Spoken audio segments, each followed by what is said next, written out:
Hello, everyone, and welcome to Encounter Church. My name is Sam. I'm the hospitality director here, and I just want to welcome you to our digital worship experience. This is something we put together every weekend so you can encounter God wherever you are. We'll begin shortly with a message from the scriptures, followed by worship. So we encourage you to stick around after the sermon to join us in worship. But for now, let's listen to this week's message. Hello, everybody, and welcome to another digital service for Encounter Church. If this is your first time tuning in, my name is Joel, and we're really glad that you're joining us today. Today, the church starts all over the world a time that we call Advent. And if you grew up maybe in a liturgical church, you probably heard about that before. If you haven't, well, Advent is basically a time of preparation leading up to Christmas. And, in the same way that for some people, like the second that Thanksgiving is over, we start playing Christmas music. Some of you here didn't start doing it like after Halloween. I don't know what's wrong with you, but anyway, we kind of like try to get ready and excited, and we decorate things, and we kind of like get in the spirit of Christmas. Well, the church historically has done something like that. Like Advent is this time of preparation. However, it's a little bit more, I want to say, somber, a bit more serious, right? Because the idea of Advent is in the church is kind of like to get you back to that mindset of the people that were waiting for the Messiah. And the people that were waiting for the Messiah were waiting in times of difficulty, in times of suffering, right? And there's this connection of preparing our hearts for the hope of Christmas, but also preparing our hearts for, what Christians believe, that is the second coming of Jesus. The idea that one day Jesus is going to return and put the world to rights and make everything new.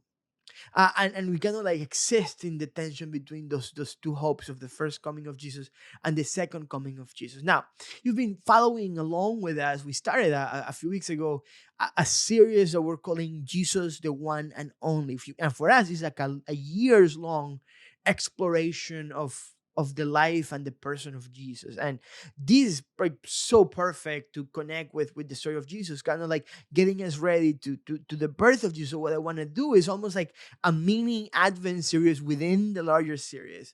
And I want to take a look at a couple of passages in the Old Testament. Like we've been looking at passages in the New Testament that talk about who Jesus is, before we get into his story. Now I want to look at a couple of prophecies in the Old Testament pointing to the coming of Jesus, pointing to the Messiah, that I think are actually going to help us at least appreciate how people in the first century, particularly Jewish people in the first century, would have thought about Jesus. And my hope is that it also speaks to us and kind of like helps center our hearts in who Jesus is.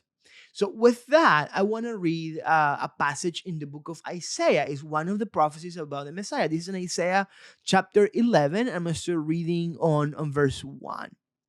Isaiah chapter 11. A shoot will come up from the stump of Jesse. From his roots, a branch will bear fruit. The Spirit of the Lord will rest on him, the Spirit of wisdom and of understanding, the Spirit of counsel and of might, the Spirit of the knowledge and fear of the Lord, and he will delight in the fear of the Lord. He will not judge by what he sees with his eyes, or decide by what he hears with his ears, but with righteousness he will judge the needy. With justice he will give decisions for the poor of the earth. He will strike the earth with the rod of his mouth. With the breath of his lips he will slay the wicked. Righteousness will be his belt, and faithfulness the sash around his waist. This is the word of the Lord. One of the most famous terms that Jesus is referred by in the Gospels is the term Son of David. I'm going to show you a couple of passages. That's how the Gospel of Matthew opens up. Matthew chapter 1, verse 1, right off the gate. It says, "This is the genealogy of Jesus the Messiah, the son of David." Matthew chapter 9, verse 27. As Jesus went on from there, two blind men followed him, calling out, "Have mercy on us, Son of David." Matthew chapter 12, verse 22. Then they brought him a demon-possessed man who was blind and mute, and Jesus healed him so that he could both talk and see. All the people were astonished and said, "Could this be the Son of David?" One final one. Matthew chapter 15, verse 21. Leaving that place, Jesus withdrew to the region of Tyre and Sidon. A Canaanite woman from that vicinity came to him, crying out, "Lord, Son of David, have mercy on me. My daughter is demon possessed and suffering terribly." Those are just a couple of verses I picked up from a long list. I could go over and over of how many times the people of Israel, the one of the main ways in which they call Jesus is actually the Son of David. Well, where does that idea come from? That idea, in part, comes from the prophecy that we read at the beginning from Isaiah, where it talks about this shoot from the stump of Jesse. Now you're saying, and the first thing you might be thinking, okay, in that prophecy, there's no mention of a son, and there is no mention of David. So how is that connected with the story of Jesus? Now I want to explain that to you. I want to take you back to a passage in the Old Testament and talk for a second just about King David. If you're not familiar, King David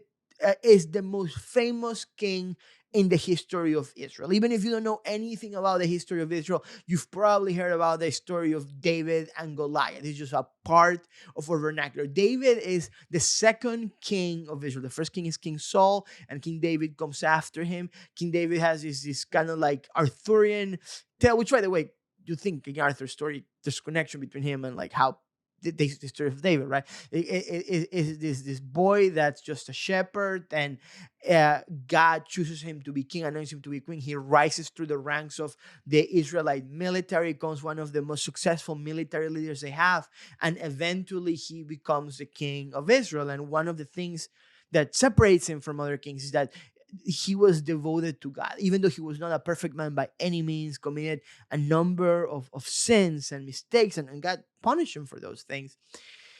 He had this passion for God. He loved God. He truly loved God. And he never, in spite of all the things that he did, he never went after other gods. He always stayed faithful to the worship of God. A lot of the Psalms that we read, many of them are attributed to King David. For example, Psalm 23, one of the most famous Psalms, is attributed to King David. We don't know exactly how many he wrote, but the belief is that at least some of the Psalms that we have were written by David. So this is incredibly fascinating, character. And in the imagination of the people of Israel, he's the guy. He's like the best thing they've ever had. Now, halfway through the rule of David, David has gotten to the point that he's kind of like, he's not fighting any battles. He's at peace all over, and he's just resting.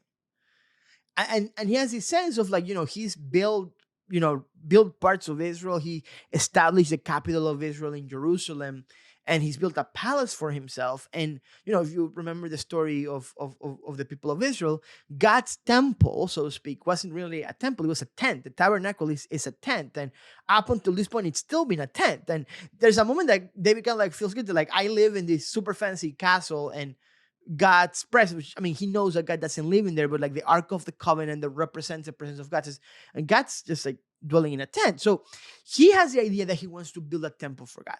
And the way that works at the time is that, there were these prophets that would kind of like, God would speak to them to then deliver a word to you. So he's talking with one of these prophets, and he says, I think I want to build a temple for God. And God gives a word to this prophet, and he goes and delivers the word to David the next day. And the beginning of the prophet is something along the lines of like God saying, you want to build a house to me? Oh, that's cute. He says like, I'm going to build a house for you. And it's this beautiful prophecy where God kind of like reminds David all the things that he's done for him. And then we get to this section that I want to read you actually, that's part of the prophecy. Since 2 Samuel chapter 7, starting on verse 11, says, the Lord declares to you that the Lord himself will establish a house for you.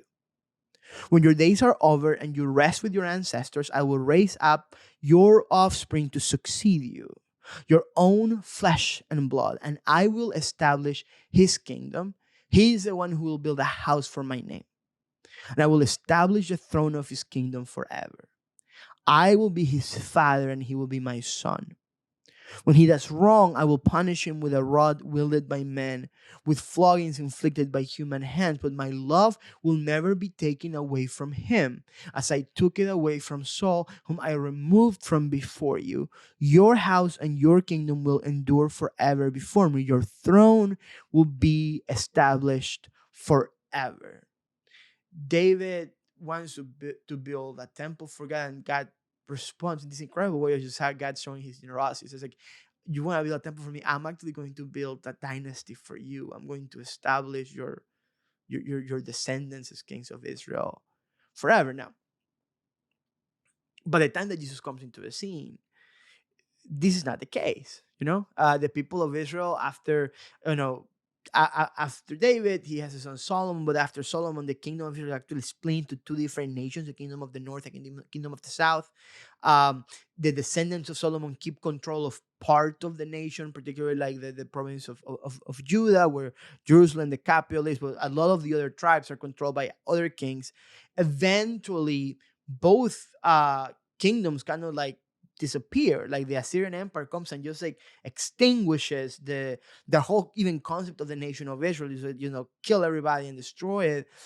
Eventually, the kingdom of the empire of Babylon comes and takes Jerusalem, destroys the temple, and takes the people into exile. And eventually, when the people of Israel return from exile, Israel as a nation is just like a shadow of what it once was, and there's really no kings at that time. They have a governor that's kind of like still like controlled by the emperor, and eventually they experience some times of independence. Eventually, there's a couple of different dynasties of other kings, but they're not connected to the house of David. By the time Jesus shows up, there's a king called Herod, but Herod is not a Jewish king. He's kind of like connected through, intermarriage, but he's not a Jewish king, and he's really like a puppet for the Roman Empire. So you're reading that and you're like, okay, well, what happened with the promise that God made that, there was always going to be somebody from David's, descendants on the throne of Israel? And the answer that we have for that is actually in the story of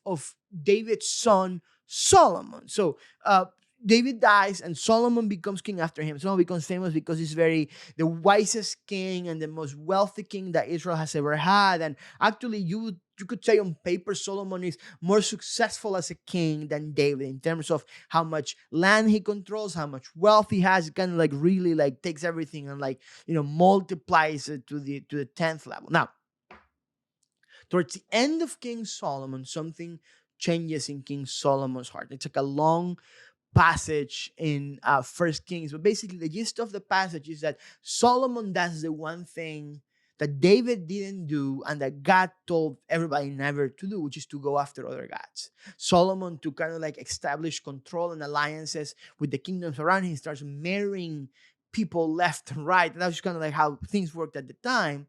And all the different women that were like daughters of other kings that he wanted alliances with, that he marries, they are worshiping other gods. And what Solomon starts doing is like, I actually really care for these women. It's like, well, you're worshiping your God. Like, I want to make you feel welcome. So why don't we build an altar to your God in my country? So you have a place to worship. And then he starts worshiping these gods with him. So this guy that knows or should believe that the God of Israel is the one true God, starts worshiping after other gods. That's like the worst thing that you could do for God. But not only that, as a consequence of that, he starts,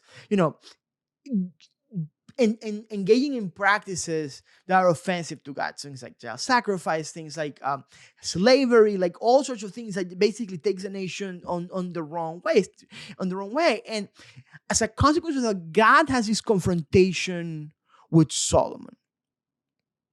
And this is kind of like, I want to just read you the part of that confrontation. This is on 1 Kings chapter 11, also reading on verse 9. He says, the Lord became angry with Solomon because his heart had turned away from the Lord, the God of Israel, who had appeared to him twice. Although he had forbidden Solomon to follow other gods, Solomon did not keep the Lord's command. So the Lord said to Solomon, since this is your attitude and you have not kept my covenant and my decrees, which I commanded you, I will most certainly tear the kingdom away from you and give it to one of your subordinates. Nevertheless, for the sake of David your father, I will not do it during your lifetime. I will tear it out of the hand of your son. Yet I will not tear the whole kingdom from him, but I will give him one tribe for the sake of David, my servant, and for the sake of Jerusalem, which I have chosen. So if you're kind of like a Jewish person looking back in your history, when you ask yourselves, well, what went wrong? Well, what went wrong with Solomon? Like Solomon, straight after God, and because of that is that eventually, the nation, like, wrapped, fractured into two different nations, and because of that is that then they were vulnerable to the attacks from outside, and then all of these the kings like went after false gods, and God wrote punishment, like everything that had gone wrong, everything that had all the bad things that happened to Israel, primarily exile and the destruction really of the original culture of Israel, are all a consequence of Solomon not being faithful to God in the same way in which David was faithful to God. And what you have to understand is that at that time, like the identity of the nation was incredibly connected to the identity of the king. And there's a reason why we don't have kings anymore, because that's a bad idea, but that's how that worked out. So for the people of Israel, it was almost like, Israel as a nation had gone astray from God because the king had gone astray from God. If the kings had been faithful to God, the kings would have led the nation of Israel in the right way. They saw a direct connection between their fortunes and their sufferings and everything that happened to them and the faithfulness or lack thereof of whoever was on the throne at the time. All this is to mean, like, if you're looking back in history, from a place of exile or after exile, from a place of, just looking at the ruins of what once was your great nation and just wondering, where did we go wrong? The place that you point to is Solomon. Like the son of David, he messed up the pot. He completely, messed things up for anybody that was coming after him. And it's almost like, if you're looking at that, you're almost like kind of like wishing like, if there was only a do-over for this, because you also have this idea that God had promised David somebody that would sit on his throne forever. And I'm looking around like, well, there's no even kings anymore. How could that be? Did God lie? And in the midst of this, all these prophecies start emerging about, well, maybe it's not that God lied, but maybe the prophecy is about a different type of son of David. Maybe it's about a son of David that hasn't come yet. Like it seems like everything is lost. You know what's fascinating about the prophecy in Isaiah that we just read? How does prophecy start? That prophecy starts as, a shoot will come up from the stump of Jesse. Now, who's Jesse? Jesse is David's father, by the way. So like it's kind of like making this connection. He's talking about David without talking about David. He's saying that the family of Jesse, which David is a descendant of that, he says somebody will come from that lineage. But the language is the stump of Jesse. It's talking about a tree that has been cut down. The prophecy is about the Davidic lineage and dynasty that has been all but extinguished. And says a shoot, like a little branch, little something, is going to come out. It says, from his roots, a branch will bear fruit. The prophecy in Isaiah that we read is about the idea that from this lineage that had lost all of its influence and power, where it seems that everything has been lost, what if we could get a do-over? What if David had another son? And if you read the whole prophecy, it's fascinating, because the prophecy in Isaiah talks about what? It talks about, a ruler that's going to have the Spirit of the Lord on him. He's going to have wisdom and understanding and counsel.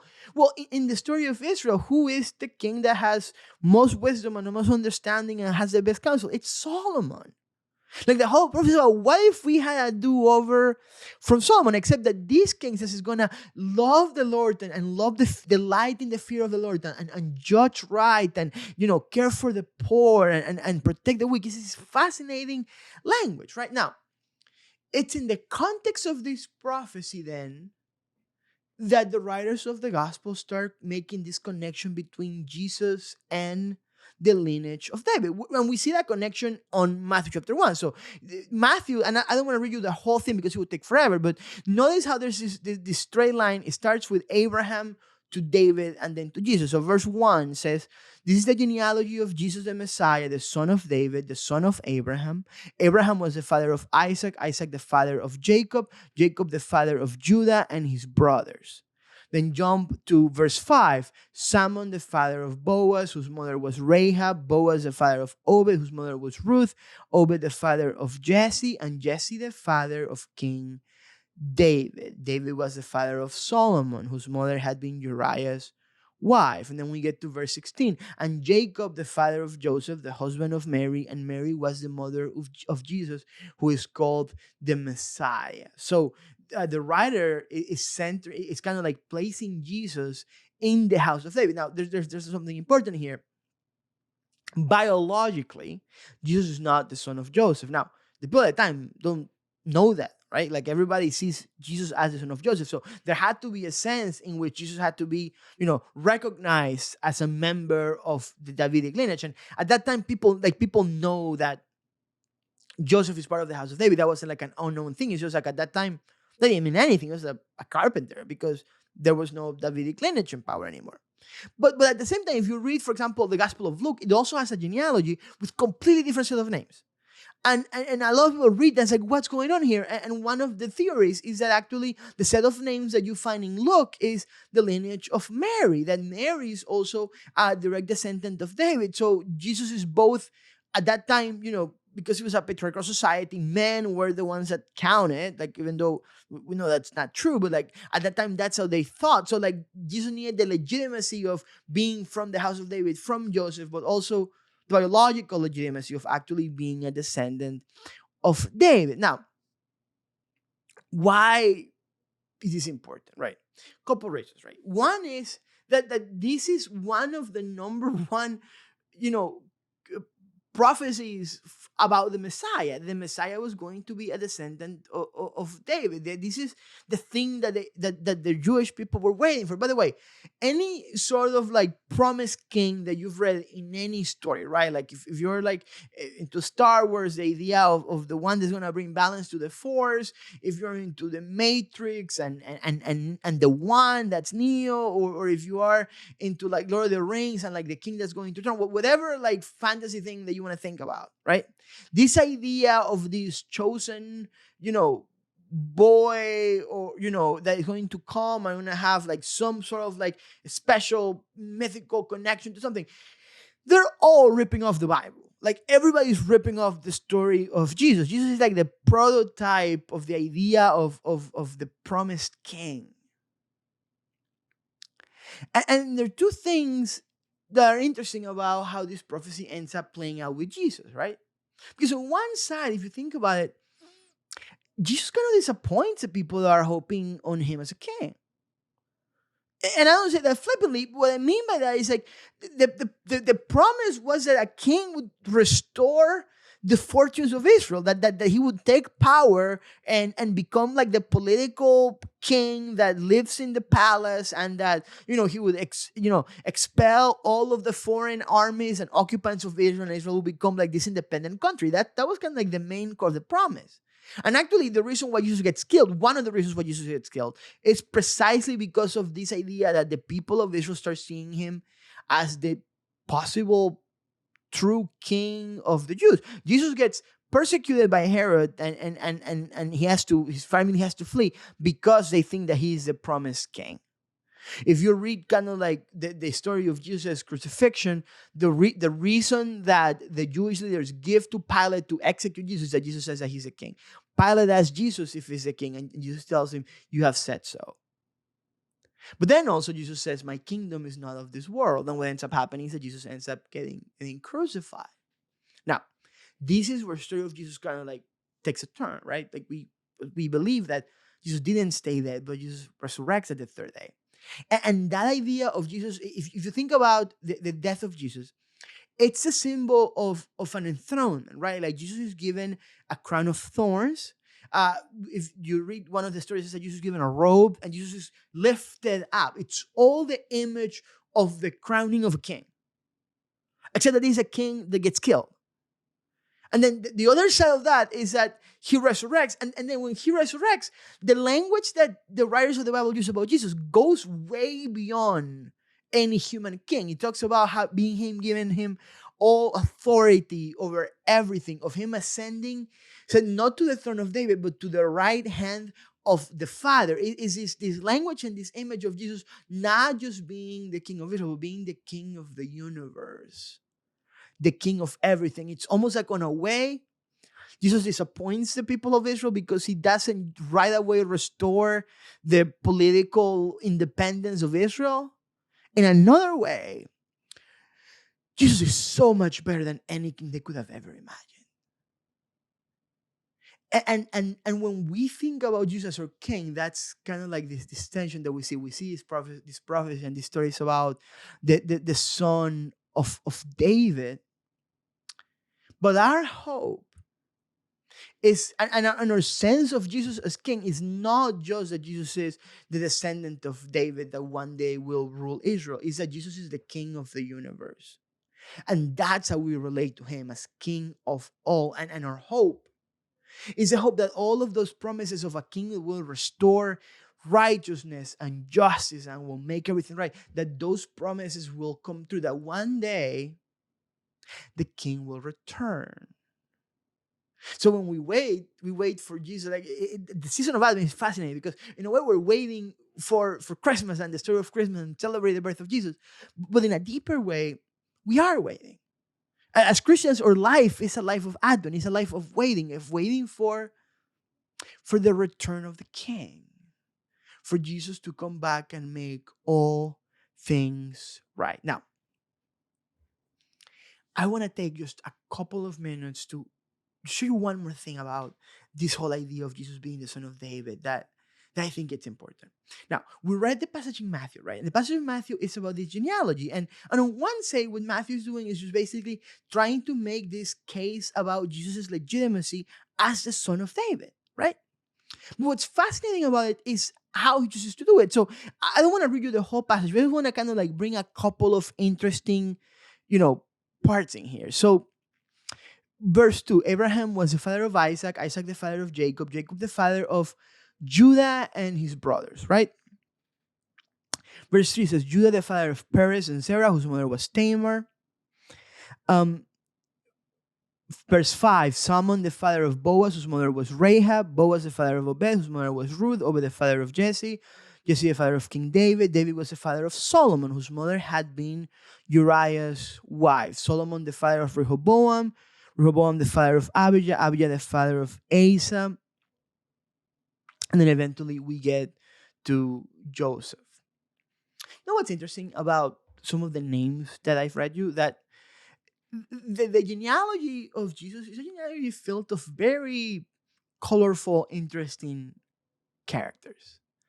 He starts talking about Judah and his brothers. It's interesting that he mentions them like that. Jacob, the father of Judah and his brothers. And what he's really pointing to is the fact of what Judah and his brothers are known for. And what they're known for is for selling Joseph into slavery and lying to his father and telling them that he had died. By the way, that story about Judah, the father says the father of Perez and Sarah, whose mother was Tamar.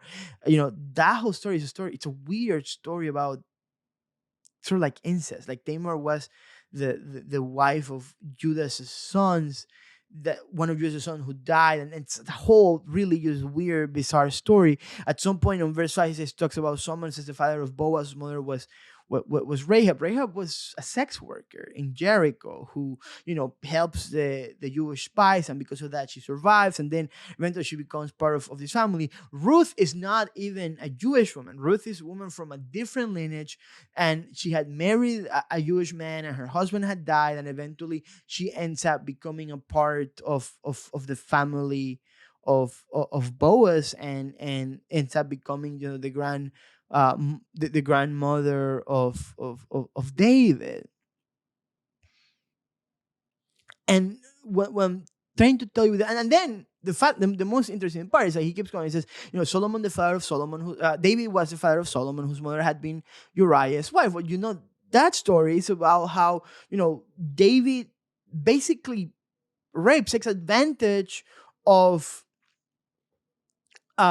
Uriah's wife, and they have Solomon, who is kind of like the son of his marriage. Uriah ends up being executed because Uriah, his wife, is pregnant. It's a whole deal. Like in this whole story is a story about people making these incredible mistakes, which I think it's part of the point. Because remember, what's kind of like the question that the people of Israel are asking themselves, right? Like at the end of the Old Testament, everything went wrong with Solomon, right? Like, what if David had just the wrong son on the throne? Like, what if David had another son? Like, the idea of the son of David is like, what if we had a different king that had come from the lineage of David?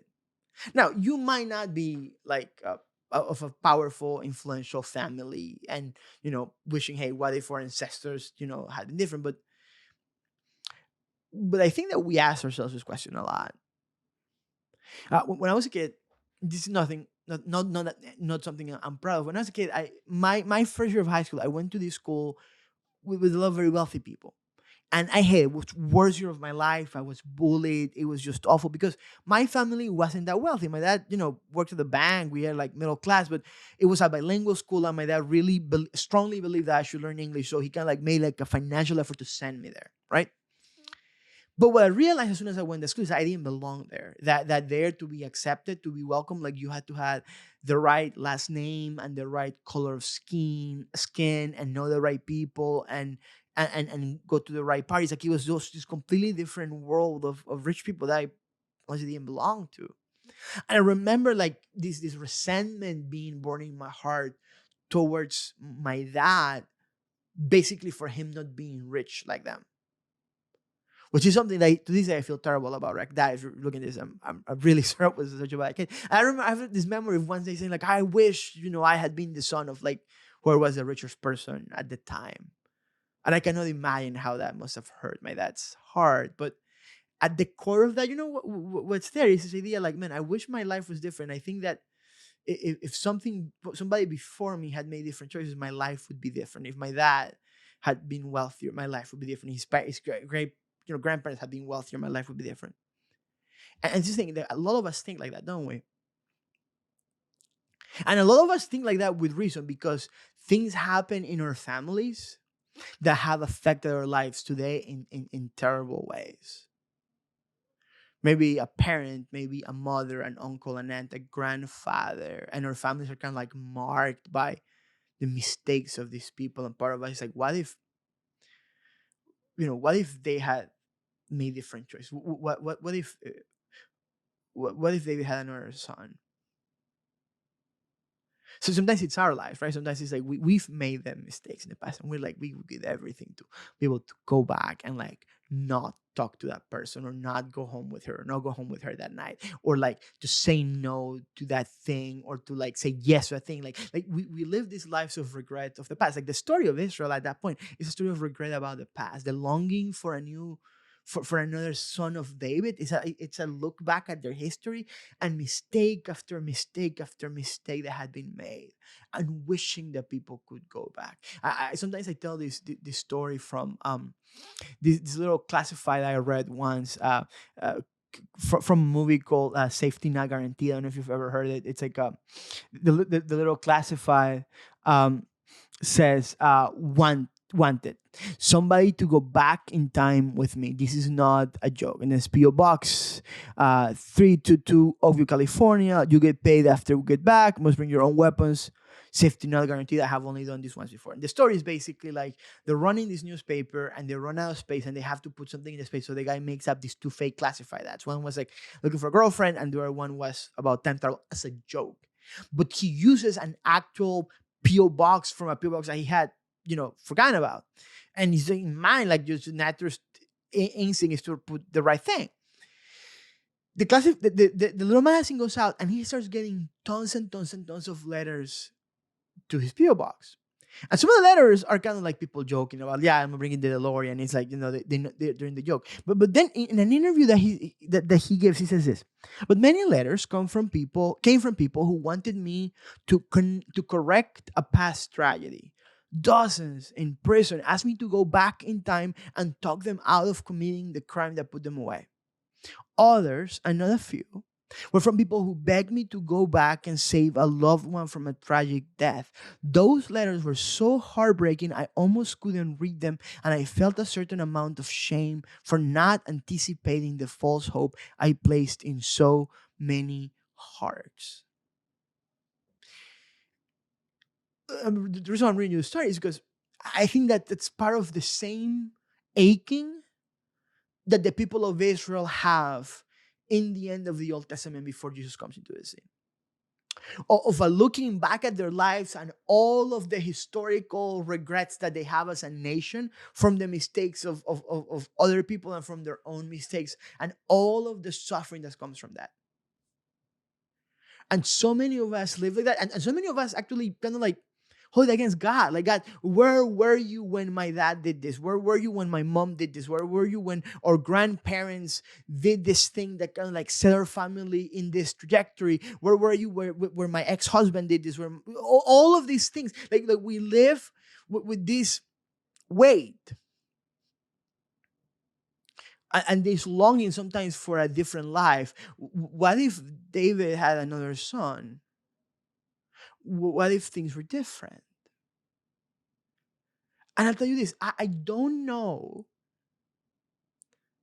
why God allows certain things to happen. I really don't, and I don't have any easy answers to that. But what I'll tell you is this. What's fascinating about this genealogy is that this is the genealogy that Jesus identifies himself with. When God comes into the world, he weaves himself in the story, yes, of this, royal legendary dynasty, which is also a terrible dynasty of terrible people doing terrible things. And that doesn't stop Jesus from identifying himself from it. Jesus joins into the human experience and weaves himself into that story. You see, Jesus doesn't offer to go back in time so it could never happen, but Jesus actually does something maybe even better. Jesus weaves himself into our story and redeems it. Because that same story of suffering and pain and all sorts of violence and all sorts of horrible, terrible sins that happen, that would naturally say it's a story that's going to end also in death and destruction and exile and suffering, becomes now the story of the redemption of the world. Becomes now the story of how Jesus becomes king of the universe. You see that? I don't know why the things that happened to us happen. I don't know why the things our parents did, they did.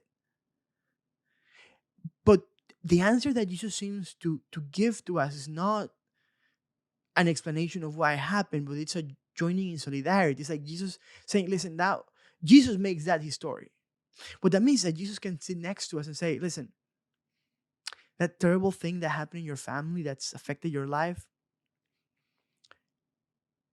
it happened to me too. It happened in my family too. What if David had another son?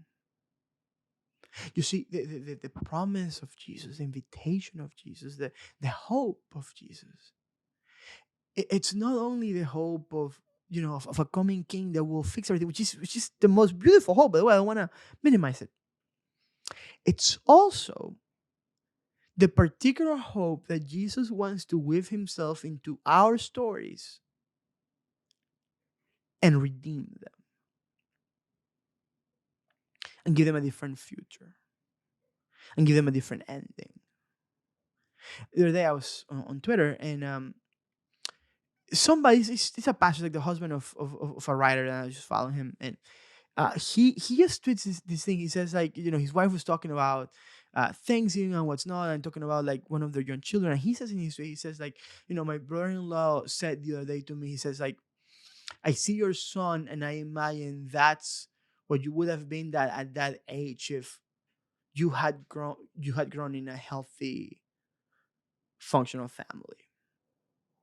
And then people start like pouring into the comments and saying, yes, like that's my dream, that will be said of my son. It's basically all these parents that grew up in toxic, dysfunctional families whose biggest fear is that they're going to mess up their kids because they didn't know what it was like to have a dad, or they didn't know what it was like to have a mom, or they didn't know what it was like to grow up in a house where there wasn't violence. And they have this longing for a different future, for a different life. What if David had another son? And the hope of Jesus is that Jesus is saying, I am going to weave myself into your story, into this story of violence and death and betrayal and sin and brokenness and suffering. And I'm going to make myself a part of that story so that through me, your story can have a better ending. Not only in eternity future, but that you can be changed now, that you wouldn't be condemned to just repeating the mistakes of your parents, that you wouldn't be condemned to just experiencing just the aftermath of somebody else's sin or even of your own sin. That I want to redeem you, I want to clean you, I want to give you a new hope and a new future. What if David had another son? When I hear the cry of the people of Israel saying, Jesus, son of David, what it's saying is like, Jesus, is there a chance that you could fix all that's been wrong with us because of the last son that David had? And my cry out to Jesus, Jesus, can you restore my life? Because I live in the aftermath of the sins of others and of my own sin, and I'm afraid. I don't know what's going to happen. I don't know how to get out of this cycle. And Jesus joins me in there and offers me hope. So, as we enter into this season, know that that's what you're hoping for. It's not only, the remembrance of the baby. It's the hope of the return of the king that's going to fix everything. That's not going to be the king of Israel. It's going to give you the king of the universe. But also know that what you're hoping for is somebody that's going to step into our story, weave himself into our story and redeem it and change it and give it a better future and a better ending than we could have ever hoped for. Jesus, the Son of David. Grace and peace be with you. Hello again. We hope that this message was a blessing to you and is helpful on your faith journey. If this is your first time joining us, or maybe you've joined us for a few times before and are looking to get involved further, we would love to connect with you. We have a digital connection card. You can go to encounterdc.com/connect. For every connection card we receive, we set aside some money to do some good in our community. We also have a special gift for you for filling out a card. You can share as much or as little information as you like, ask us any questions, and find out how you can get involved in the life of the church. I also want to thank everyone who supports Encounter through your generosity. Your giving allows us to do everything we do, from serving our community to creating content like this. If you'd like to give, you can go to encounterdc.com/give. You can make a one-time gift, or you can set up recurring giving. And now we encourage you to join us for worship. We invite you to listen, sing along, or use this time to just sit and reflect.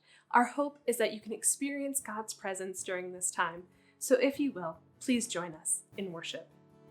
I'm not gonna wait for the walls to fall. I know a name that will bring them down. I've got a praise waking within my soul. I'm not ashamed to declare it now. Light of the world, trample the darkness. Nothing can stop it. You are the God of the promise. Every word will be accomplished. Nothing can stop it. You are the God of the promise. Prepare the way, the King of glory comes. Before his name, every fear must bow. Throw off your chains, Jesus destroyed them all. Up from the grave, he is with us now. Oh, light of the world, trample the darkness.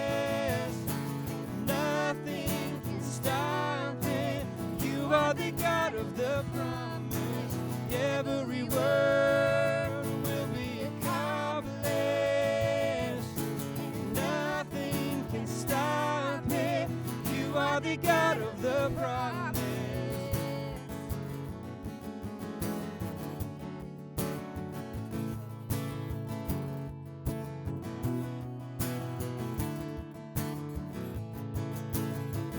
The gates of hell can never stand a chance. Your name prevails, Jesus the great I am. No word will fail, no weapon formed against your name prevails, Jesus the great I am. The gates of hell will never stand a chance. Your name prevails, Jesus the great I am. No word will fail, no weapon formed against your name prevails, Jesus the great I am. Light of the world, trample the darkness. Nothing can stop it. You are the God of the promise. Every word will be accomplished. Nothing can stop it. You are the God of the promise.